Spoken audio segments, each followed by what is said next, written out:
আর এদিকে কালনায় জমি জট কাটিয়ে ব্রিজ তৈরির প্রক্রিয়া শুরু। ভাগীরথী নদীর উপরে তৈরি হবে ব্রিজ। বুধবার শুরু হলো মাটি পরীক্ষার কাজ।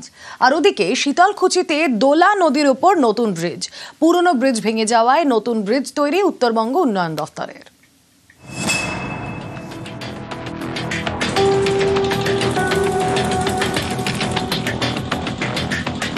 একদিকে পূর্ব বর্ধমানের কালনা, আরেকদিকে নদিয়ার শান্তিপুর, মাঝখান দিয়ে বয়ে গিয়েছে ভাগীরথী। এই নদীর উপরে তৈরি হবে ব্রিজ, জুড়ে যাবে দুই জেলা। কাটা ছিল জমি জট, 4 বছরের জমি জট কাটিয়ে ব্রিজ তৈরির কাজ শুরু করলো পূর্ত দপ্তর। বুধবার শুরু হলো মাটি পরীক্ষা। এখানে আমাদের বাংলার মুখ্যমন্ত্রী মমতা বন্দ্যোপাধ্যায় প্রতিশ্রুতি দিয়েছিলেন কালনা শান্তিপুরের ব্রিজের জন্য।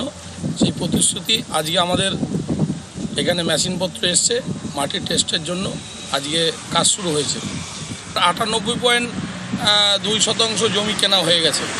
আর যে 2-1 আপনার দিতে এখনও অস্বীকার করছিলেন, তারাও অনেকে এখন বর্তমানে তারা দিতে চাইছেন। প্রসেস মোটামুটি আপনার ধরে নিতে পারেন যে আজকে থেকে প্রসেস শুরু হলো। ভাগীরথীর একদিকে শান্তিপুর, আরেকদিকে কালনার হাঁসপুকুর। এই ব্রিজ তৈরি হলে উত্তরবঙ্গে যাতায়াতের আরও সুবিধা। ব্রিজ ধরে শান্তিপুর হয়ে 12 নম্বর জাতীয় সড়ক, তারপর সোজা উত্তরবঙ্গ। ব্রিজের দুদিকে তৈরি হবে অ্যাপ্রোচ রোড। এর জন্য প্রয়োজন জমি, কিন্তু বছর 4 ধরে জমি দিতে রাজি হননি স্থানীয়দের একাংশ। এতদিনে সেই সমস্যা মিটেছে। শুরু হয়েছে ব্রিজ তৈরির জন্য মাটি পরীক্ষা। আর ব্রিজটা হয়ে গেলে কী হবে, পাড়াপাড়ির সুবিধা হবে, এপার ওপারের দুজনের পক্ষেই সুবিধা হবে। আর এখান থেকে ওর কোনো হসপিটাল নেই, কিচ্ছু নেই, তারা কালনা হসপিটালের দিকে তাকিয়ে থাকে। খুব সুবিধার হবে, ওরা উপকৃত হবে। কালনারও একটা বাণিজ্য কেন্দ্রের যে উন্নতি হবে।